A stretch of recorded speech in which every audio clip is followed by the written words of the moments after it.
Hi, everyone, and welcome to another episode of the Auto Repair Marketing Podcast. I'm your host, Brian Walker, and today I am here with Matt Wagg at Vision 2026. And Matt and I both taught this morning, and he was telling me about his class. Yeah. And I thought that it was something just really interesting that y'all would probably enjoy hearing about. So we'll take a second to thank our sponsors, and then we'll be right back to get into the discussion. ShopBoss is software built by shop owners for shop owners. ShopBoss offers real solutions backed by real experience. Simply put, it's shop management software that works your way. When customers are in the lobby and cars are on the lift, you don't have time for a learning curve. That's where ShopBoss comes in, with profit boosting features that work the way you need them to right out of the box. From built-in DVI to robust customizable reporting, ShopBoss makes everything about running a shop work more smoothly. Plus, with their Boss Pay Payments feature powered by 360 Payments, you can enter the era of totally paperless payments. From text to pay, remote payments, and consumer financing options, to compliance, surcharging, and now even offering PayPal and Venmo options. Everything is built right into ShopBoss. Plus, everything is backed by a fantastic support team with one goal in mind: your success. Be the boss with ShopBoss. Independent auto repair shops, get ready to transform your business with AppFueled. It's time for your professional auto service shop to have its own customer loyalty app. AppFueled will build an app that launches a custom loyalty program for your shop in 30 days or less, fully integrated with your point of sale system. Bring Fortune 500 level customer retention strategies to your business without the Fortune 500 budget. Many shops are enjoying the benefits. Our app engages your customers with a loyalty ladder, enticing them to climb the next rung, coming back more often and spending more each visit, all with your own app. Build loyalty with your customers to your brand and boost your shop's growth. Get your first app in 30 days or less, all without breaking the bank. Ready to start? Let AppFueled take your business to the next level. Go to appfueled.com or meet founder Jeremy Glasgow and book your complimentary app vision session at appfueled.com/Jeremy. That's appfueled.com/Jeremy. Well, hey, Matt.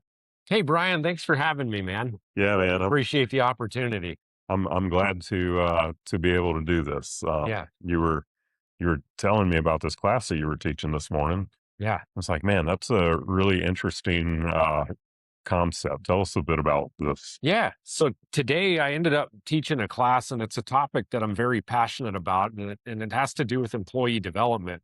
But the class is titled Talent Pipeline, and it's establishing your ROI on training and establishing your bench of players. So the topic is kind of broad, and it's universal to many different areas of business and many different types of businesses. Mm-hmm. So it's not very specific to anything, but the grand scheme of it is really we need to be intentional about where the next 5 or 10 years are in our business. But not only that, to keep and retain talent, to attract talent. A lot of these younger generations and the people that are in our workforce today, they want development. Yeah. They want to grow in their roles. They want to feel like they have a purpose and a meaning in what they do, and they want to know the whys behind it. And so that was why I really felt compelled to put this material together and submit that to be able to teach here at Vision. And it's quite an honor to be selected to come to Vision, and a lot of fun this morning we had with it. I see a lot of shop owners that, I mean, some of them go to extremes like yourself and will completely shut down the shop for the end of the week at least, and bring your entire team here for training.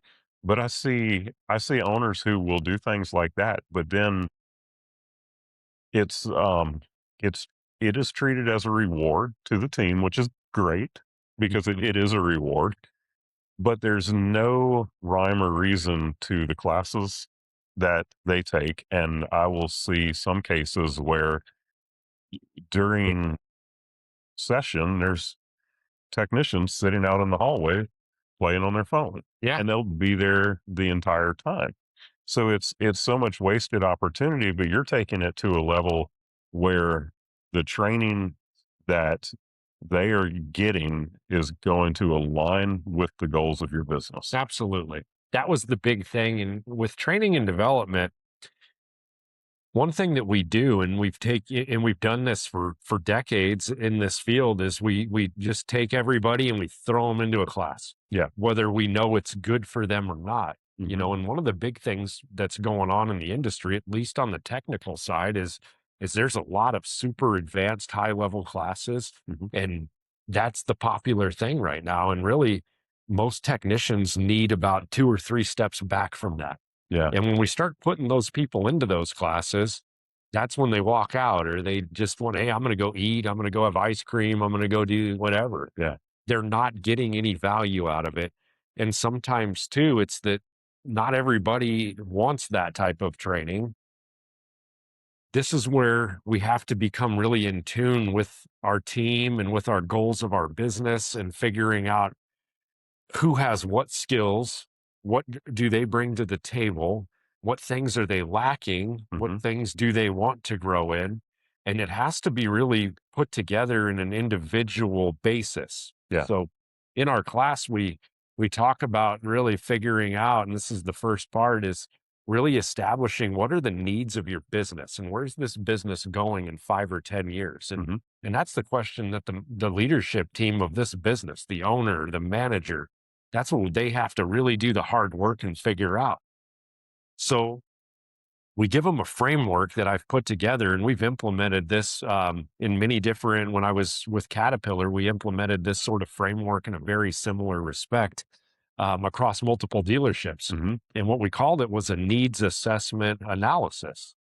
And what we would do is we would go in and we would look at metrics of the business, KPIs. And that's just a piece of the puzzle, though. Yeah. And I think too often we get focused on these KPIs too heavily, and we're not really thinking about the personal aspect of it. Mhm. Like, well, obviously, I think a lot of owners want everybody to be an A tech. Not everybody's going to be that well. Yeah. At the end of the day, they're not. Some techs don't want that, Yeah. and there's And nothing wrong with that. and the truth is, at least I know when I had my shop, most of the money is made with your B techs. Correct.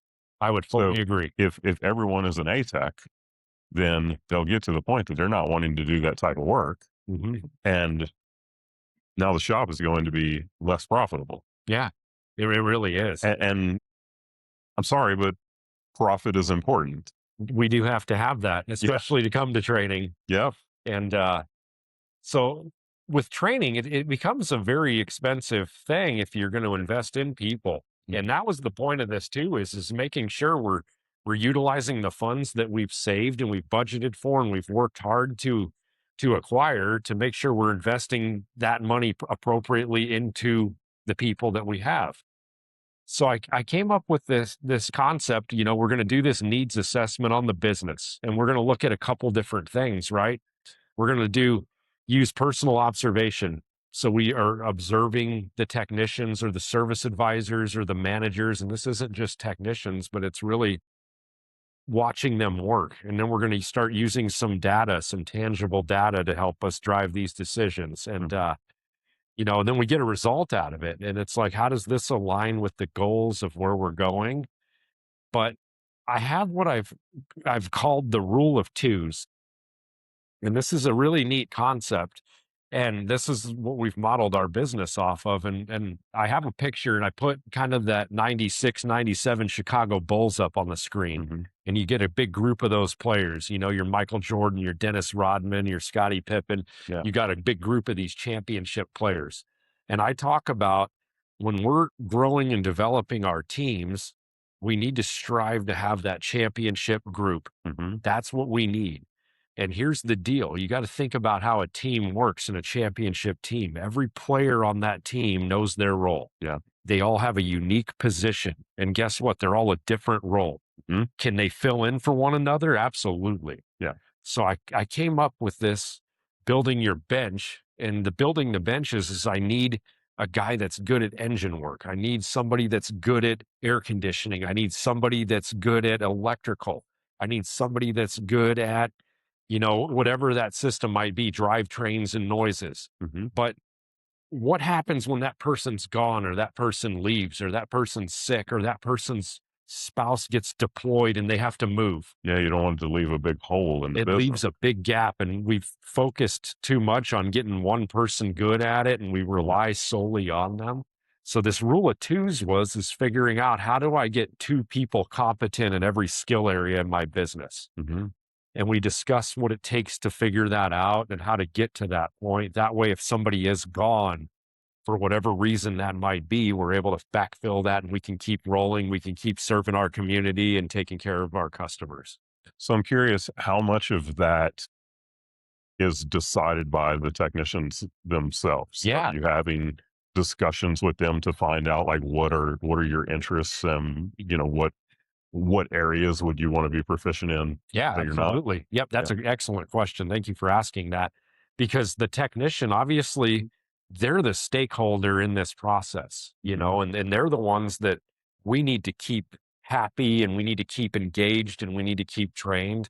Yeah. There's a huge shortage, whether people agree with it or not. And we've got more people leaving our industry right now than we have coming into it. Yeah. And it's not looking real promising for the next 4 or 5 years, unfortunately.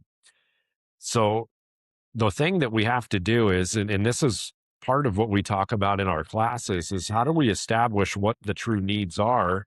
And part of that needs assessment is having regular one-on-one discussions with our team members. And are we sitting down with them at least on a monthly basis individually to figure out, hey, how are things going? How are things, what can I do here to help you improve? How do I get better how do I help you become better at your job? What are roadblocks? Mhm. And so, obviously there's a couple sides of this question, in my opinion. And one of it is that we have to understand what our needs of our business are, for one, Mhm. and where are we going with this business in 5 or 10 years. And I think a lot of us as business owners and managers, that's not something we're looking at regularly and we're not thinking about. We're thinking very short term, and we're thinking more at the end of the month, end of the year, rather than, hey, if I'm sustainable in 5 years, what am I doing now to get the business there? Mhm. We're going to have so many changes with technology in these vehicles.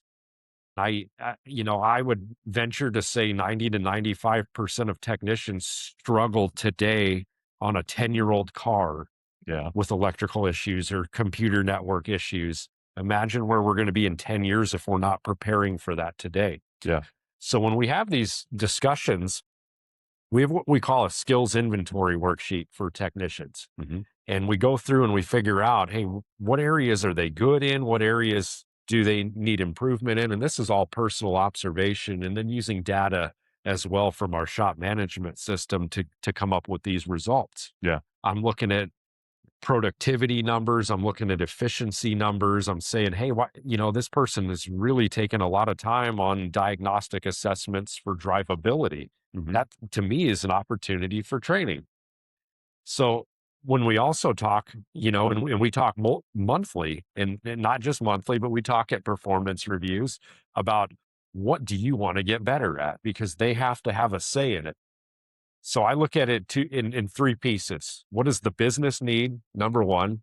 Number two, what does my team member need? And then how do we meet in the middle to accomplish a mutual objective? Because there has to be mutual buy-in on this agreement. Yeah, that's what I like that you said that about having the mutual buy-in because as you're saying it, I'm thinking, well, it seems like you said, every technician wants to be or well, you were saying every shop owner wants to have a shop full of ATECs. But, when you look at what's happening in the industry, all of the technicians are big on, I need to be able to use the lab scope and do all of this, heavy diagnostic work and everything. And I'm sure that you probably have some that are like, I don't want anything to do with that. But what happens when you get to a place where you have a need in the shop and your technicians have desires to build their skills in other areas. So one of and that's a really great question as well. And so one of the things we have to do at that point is figure out, am I able to reskill or upskill anybody that's on the team? So anytime when I do this needs assessment, when we start looking at where's the business need to go, my number one thing I look at is there somebody here on this team that is able and willing to do this task? Yeah. Now, anytime you're asking somebody to grow or change or do something different, especially with adults, they have to know the why behind it. Hmm. And it's your job as a leader to inspire them, to guide them, to show them the path to success. You have to build that foundation and help them see the vision of it. Yeah. But people also want to know what's in it for me. Hmm. If I go do this, what is the return or the reward for me on the back end of this? Yeah. You have to understand too that not everybody wants monetary reward. You have to know how each person on your team ticks. Giving them a raise or not giving them anything, they're going to want something if you're asking them to improve and grow. Mhm. Now, to kind of go back to your question, say I don't have anybody on the team that meets that need, or there's nobody that really has that desire, or I don't think I can get anybody to that skill level. Well, then we've got to decide as business owners and leaders, how are we going to address that? Mhm. Does that mean I need to go out and search for that person? But what it allows us to do is now we know what we've got, we know where we're strong, we know where we have a deficit. Mhm. And when we go to hire now, we now have a core group of skills that I can use and I can go out and search for. Yeah. I'm very intentional about who I'm hiring and why. Yeah. So when I'm interviewing them, hey, here's the role and here's what it looks like.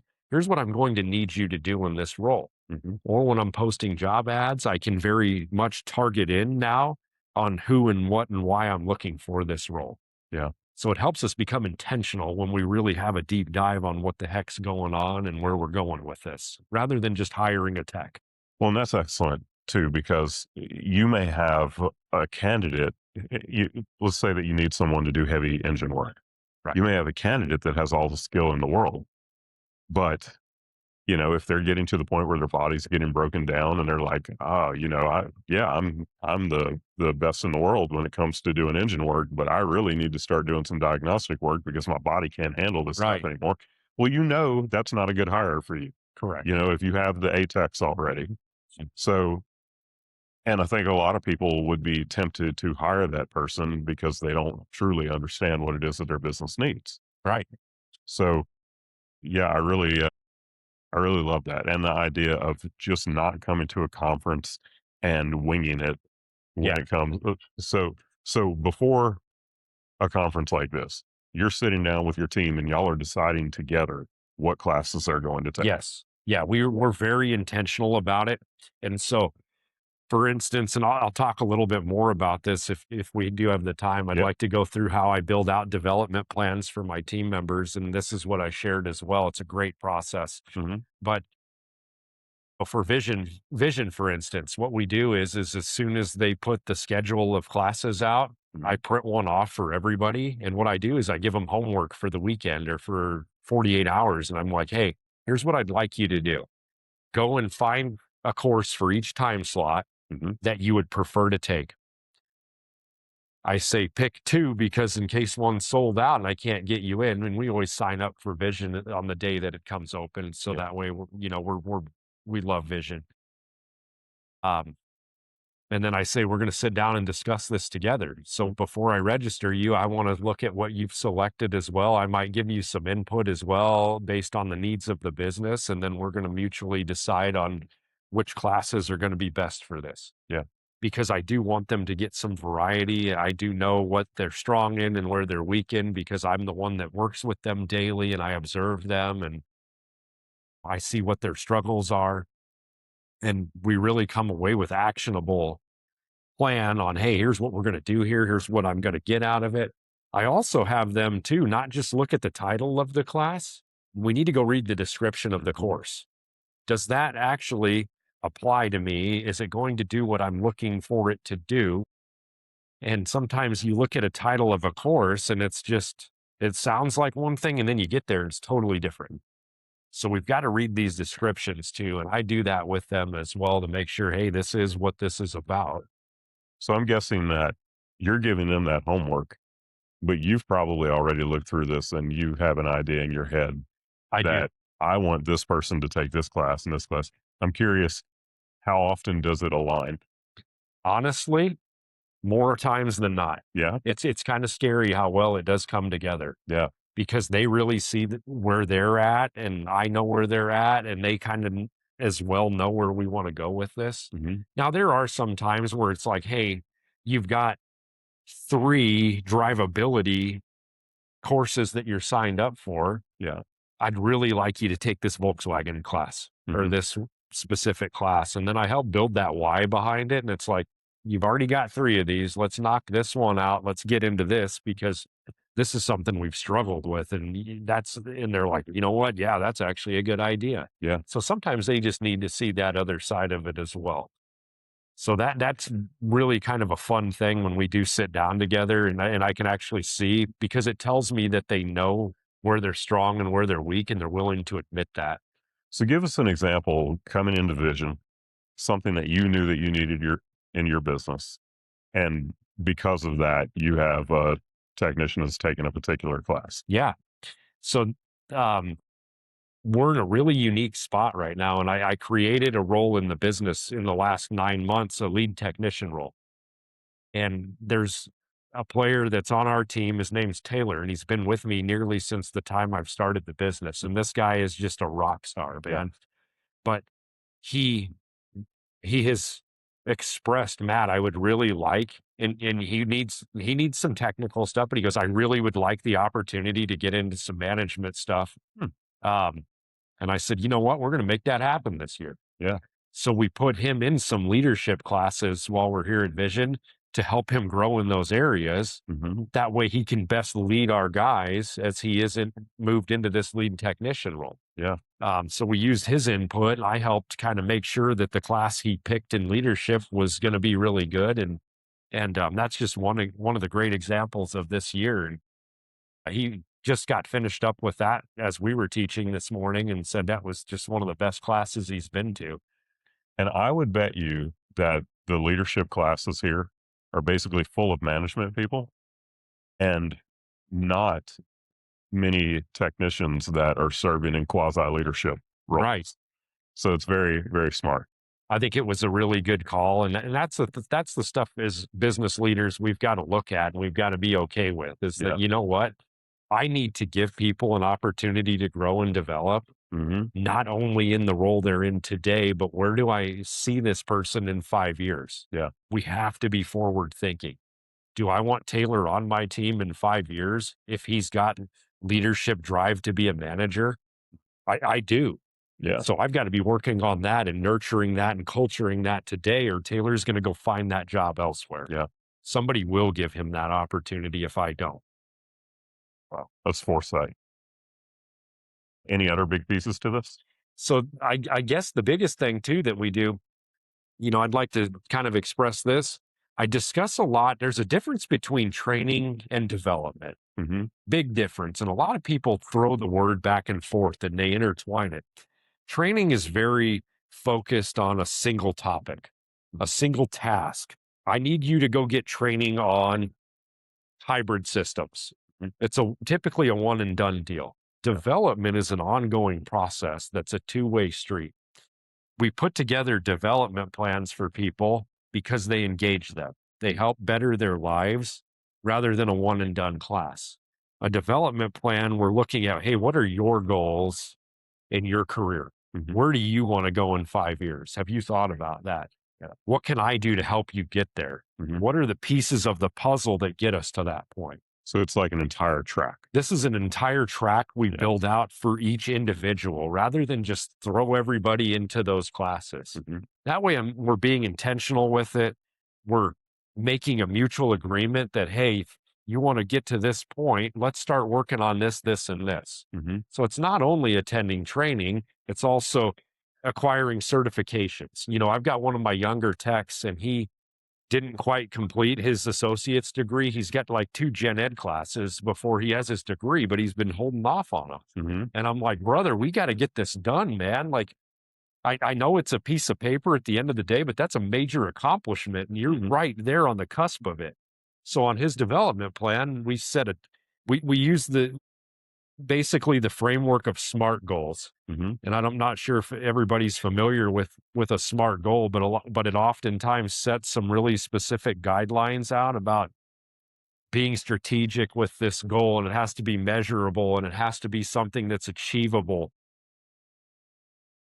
And one of the things that we have to do with it is make sure it's fitting into the values of the organization, but setting timelines on it's a big deal. Now, Yeah. when we build a development plan, there's two-way accountability, because I say, okay, here's what you're going to do. It's all in writing, it's laid out. It allows us to take bite-sized chunks. Hmm. So we're making these little mini goals of this major goal, because oftentimes when we set a goal, there's a lot of pieces to the puzzle. There's a lot of steps to take. So if we write it all out and we help people eat the goal, right? Like it Hmm. takes many bites to eat the apple. Now they've got an actionable plan. We're going to get them there. And now they've got me to help guide them and get them to that point. Yeah. Man, this is really good. Thank you. And I hope that the listeners will take something like this and go put it into place in their businesses. I would imagine you probably don't know exactly yet, but I would imagine you'll be teaching this in some other places as well, because I'm sure it had to have been Absolutely. very well received. Absolutely. I hope I get the opportunity to take this around and be able to share this material with people, because it's really a game changer, and it's something we need to be doing and really being considerate about in our Yeah. businesses. There's a lot of benefit to this. So someone is listening and they want to learn more about this. Do you have any materials that you would share? Absolutely. Yeah. Yeah, I would highly encourage anybody that would like to learn more, and you're not able to attend this at a conference, please reach out to me directly. I'm more than willing to share my email address or my phone number, however you would like to Hmm. distribute that, Brian. You're more than welcome. But yeah, Yeah. I'm here to serve our industry and help us get better. Happy to do so. Yeah. So what is your email address that they could ask for this? Yes, so it's Matt, MATT, period W, at accelerated, ACCELERATED, autoservice.com. Okay. And we'll put that in the show notes Thank you. also. So, man, I appreciate you sharing this. This was really awesome. You're doing something that not many people do, and it's great. Thank you, man. So, Really appreciate yeah, this. It's a blessing to be here. yeah. So, for those of you who listen in today, we really appreciate you doing that. Remember, we are one of a handful of podcasts on the I'm going to get this straight at some point, I promise. But the Automotive Repair Podcast Network, which you can find all of the others at automotiverepairpodcastnetwork.com. And you can also download the really amazing app that they have with all of those podcasts on it at automotiverepairpodcastnetwork.com. I hope that you'll listen in again next week. And until then, go fill those bays.